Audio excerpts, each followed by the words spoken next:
Ayun, magandang araw ho ng Biyernes sa ating mga mahal na kababayan dyan sa Pilipinas at sa ating mga kapatid na OFW saan man kayong sulok o parte ng mundo naroon. No, pag-usapan natin itong nangyayaring impeachment trial ni Sarah Explorer, no? Alam naman natin kung nasaan na naman si Sarah the Explorer. Ito yung ating BP na vlogger.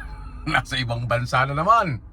'Di ba? Ilang bansa ba yung pupuntahan niya para mag meet and greet ata dito sa mga kapatid nating OFW, no?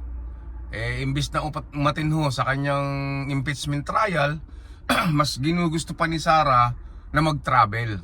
So pero ang nakakaano ho rito bakit parang sa sobrang hirap ata o sa sobrang hirap ng mga defense team niya, abay nangyari parang sumasaklolo na ho ata itong kumandidatong senador na to, na dating sikat na artista ngayon laos na, 'di ba? Nangangarap maging isang senador at kaalyado ng mga Duterte. Walang iba kundi si Philip Salvador. Nakita po na pumunta sa Senado, 'di ba? Di natin alam kung manonood ba to ng hearing o baka gustong pumasok na isa sa mga depensa ni Sara. Alam naman natin kung gaano kamahal ni Philip Salvador etong mga Duterte, 'di ba? Kaalyado niyan. Kaalyado niya ang mga Duterte. At sinasabi nga niya na hindi siya naniniwala na korap itong mga Duterte, 'di ba? Alam nyo mga kababayan, nakikita naman natin talagang hirap na hirap ang defense team ni Sara, 'di ba? Hirap silang ipagtanggol kasi talagang napakabigat po ng ebidensya laban dito sa ating BP na vlogger, no? Yung BP natin na mahilig pong mag-explore at maglibot sa iba't ibang parte ng mundo. Hindi natin alam kung ano yung purpose niyan sa kanyang pagta-travel, sa kanyang pagpunta ron, kung ano yung ginagawa niyan. Baka doon niya dinideposito yung mga pera o yung kanyang mga tagong yaman, 'di ba? Isipin mo, imbis na umatin ka ng hearing mo, at ikaw yung isa sa pinaka pangalawang mataas na pinuno ng bansa, pinauubayan mo lang sa mga defense team mo itong kasong kinakaharap mo, no, yung impeachment trial mo. Pag pumasok pa lalo si Philip, ano lang mangyayari sa di ba? Ilan yung abogado mo diyan, na hirap ka ipagtanggol. 'Di ba? Hirap na hirap kang ipagtanggol. Tapos meron ka pang ilang yung senator judge mo diyan na sila ay huwes. Ang nangyayari parang naging isa sila sa mga defense team mo.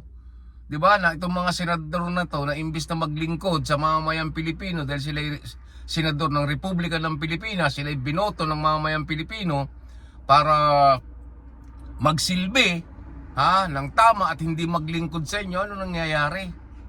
Pilit nilang tinatama yung mga baluktot ng mga pinaggagawa mo, 'di ba?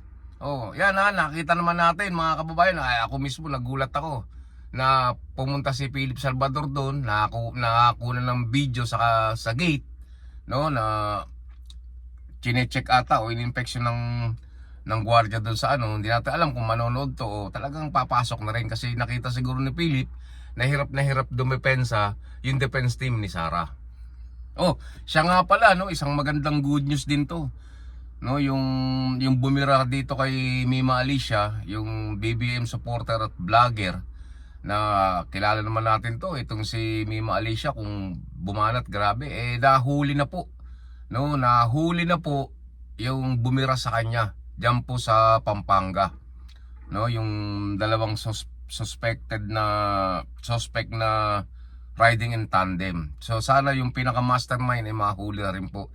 At least nakikita natin yung hustisya talagang makakamit ng ating kapatid, ng ating ni Mima Alicia, na talagang nakita naman natin kung gaano niya kamahal si PBBM at ipagtanggol si PBBM laban sa mga baser, no, sa mga taong gustong pabagsakin ng ating administrasyon. Ayan, abangan po natin yung mga ibang update pa sa kaso ni Mima sa mga vlogger na nandun sa Pilipinas. Oh, ikaw Sara, naku madam, pwede ba umatin ka man lang kahit isang beses dyan sa hearing mo sa Senado? Di ba? Pupunta ka sa Senado para mag press conference lang. Pag tinanong ka ng reporter, ha? Wala kang ibang isasagot kundi yung anong yung pinulot mo lang na ano. Harap-harap din pag paminsan-minsan para makita ng mga supporter mo na ikaw ay totoong matapang at hindi natatakot dyan sa impeachment trial mo at ikaw ay wala sinasabi ng mga DDS kasi mga didilis sa supporter mo, ikaw ay inosente at pinupolitika ka lang ng mga kalaban mo. Unang-una, wala hong namumulitika sa'yo, di ba? Walang namumulitika. Simula't simula, ikaw ang namulitika. Hanggang ngayon nga eh.